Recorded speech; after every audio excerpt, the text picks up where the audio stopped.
السلام عليكم ورحمة الله.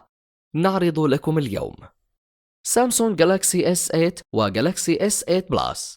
سامسونج دائما يتفوقون على أنفسهم في إيجاد تقنيات جديدة، خصوصا عندما لا تنفذها آبل بسرعة، بعكس سامسونج التي توفر كل ما تتوصل إليه من تقنيات. هذه السنة سيزيد حجم ال S8، الشاشة تتسع أكثر، لكن لوحة المفاتيح ستتقلص. على الرغم من عدم التمكن من استلام وضوح الصورة 4K، إلا أنه يحتوي على تحسينات أخرى مثل وجود مصحح الألوان ومتحكم بها بواسطة تكنولوجيا RGB، مما يعني الحصول على صورة أفضل بكثير. سيكون الهاتف أيضا مقوسا من الأركان مثل إصدار مين ماكس. آيفون 8 سيكون تصميما مختلفا تماما عما اعتدنا عليه في السنوات الثلاث الماضية. آيفون 8 سيكون مزودا بزجاج من الأمام والخلف مع تغييرات كبيرة في الشاشة. ستكون الشاشة LED أنقى وبألوان معززة، لذا فسيكون أداء الهاتف أعلى وسمكه أقل بالتأكيد. أيضا ستكون الشاشة مقوسة من الجوانب وملفوفة على جسم الهاتف، وقد اعتدنا على نفس التصميم في السنوات الثلاثة الماضية. لا يوجد زر كبير في المنتصف، شاشة مقوسة، كل هذا وشحن بدون أسلاك أيضا. فقط ادخل غرفتك وسيبدأ الهاتف بالشحن تلقائيا. الشائعات تقول أيضا أن لديه قوة مقاومة المياه IP68 مثل الجالاكسي S7، وهو 5 أقدام ل30 دقيقة. يمكن لآبل أيضا تسويقه كهاتف مضاد للسباحة بالماء كساعات آبل 2 أيضا. ليس هذا هو منتج آبل الوحيد الذي سيتم إصداره هذه السنة. آيفون 7S أقل سعرا، والS تعني سبيد أي سرعة. التعديلات كلها داخلية مثل الإصدار السابق، على الرغم من الأقاويل عن تمتعه بغلاف خارجي من الصلب، لكنه سيكون بنفس التصميم. لن يتمتع بخاصية الشحن عن بعد، ولكنه سيكون هاتفا أرخص لمن لا يريدون شاشة مقوسة من الأطراف، وهو أيضا هاتف أكثر قوة للمستخدمين بكثرة يوميا. الغريب أنه ليس مزود بمكان لتوصيل السماعات الخارجية، فآبل قررت ولن ترجع في هذا القرار. نفس الزر الكبير في المنتصف، لا تغييرات عديدة في الشكل، لكن التغييرات كلها متواجدة في السرعة.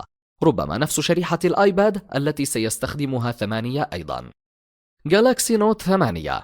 الجالاكسي نوت 8 سيحقق ما لم يحققه 7، وأول شيء بالتأكيد ستكون مشكلة البطارية. سيستخدم بطاريات LG. ربما يكون أول سامسونج بشاشة عرض 4K. كالعادة النوت هو مصدر قوة سامسونج، به كل التقنيات العالية، وهذا العام لا يوجد اختلاف في تلك السياسة. بمعالج بيانات 8.35% سناب دراجون، وذاكرة مؤقتة من 6 إلى 8 جيجا بايت. LG G6. الهاتف السابق G5 لم يكن أداؤه جيدا، ولا رأى الجمهور به مميزات عديدة. كان يمكنك جذبه من الأسفل وسينفتح، ولكن لماذا لم ينجح؟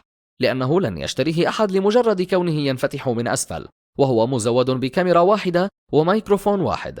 ومع هذه الميزات تود الشركة إصلاح هذا الهاتف. سنرى الوجه والظهر من الزجاج، شاحن بدون سلك بمعالج بيانات 8.35% سناب دراجون. جوجل بيكسل 2.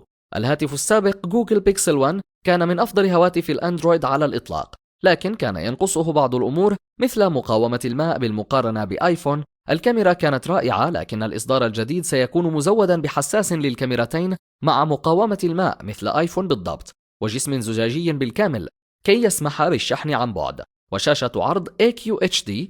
على الرغم من أن الإصدار السابق كان مرضٍ جدا، لكن هذا الإصدار هو أفضل بكثير. معالج بيانات 8.35% سناب دراجون، يشاع أن يكون موجودا مع 6 جيجا بايت ذاكرة مؤقتة، والتصميم الخارجي أيضا سيكون أقوى. HTC 11. من منا يتذكر اسم هذه الشركة؟ كانت تصنع هواتف قوية في أيام مضت، لكن الآن ليست جيدة. يأملون بتحسين تلك الصورة مع هذا الهاتف الجديد، مزود بكاميرا مزدوجة مثل الآيفون. سيقومون بتحسين التصميم أيضا، وربما يحتوي الظهر على زجاج لتمكين الشحن بدون أسلاك. هذه كلها محض إشاعات. نوكيا 6. نوكيا قررت أخيرا التخلي عن نظام تشغيل مايكروسوفت وإصدار هاتف أندرويد أخيرا، فلا عجب أن هذا الهاتف قد بيع بدقائق معدودة بمجرد طرحه بالأسواق الصينية. هذا هاتف له ميزاته المحدودة وبحوالي $250، لكن بهذا السعر عجيب جدا ما يحتويه هذا الهاتف. معالج بيانات 38% سناب دراجون 8، قوي جدا يتحمل العمل الشاق، شاشة عرض ممتازة بألوان رائعة. تم طرحه بالصين فقط، لكنه سيصل أسواق أمريكا في غضون أسابيع. شاومي مي 6. هذه الشركة حقا متصدرة هذا الزمان، لا تغش من أبل لكن تسبقهم فعلا. يستخدمون أنواعا من السيراميك في صناعة سماعات أذن بتكنولوجيا الاتصال بالعظام وتكنولوجيا الليزر في الكاميرا. السيء أنها ليست جيدة جدا مع البرامج للأسف، لكن انظروا إلى هذا، شاشة عريضة جدا بدون إطار، لا يوجد مكان للأزرار في الأسفل. فعلا رائع، كما توقع لرؤية ما سنراه من هذه الشركة قريبا. تريد أن ترى المزيد من الفيديوهات على قناتنا؟ نحن نساعدك على ذلك. اضغط على أيقونة الجرس، ستكون على يقين أن كل الأصدقاء هنا، ومن ثم ستحصل على إشعارات بالإصدارات الجديدة. للمزيد اشترك في قناتنا لمشاهدة كل ما هو جديد وممتع.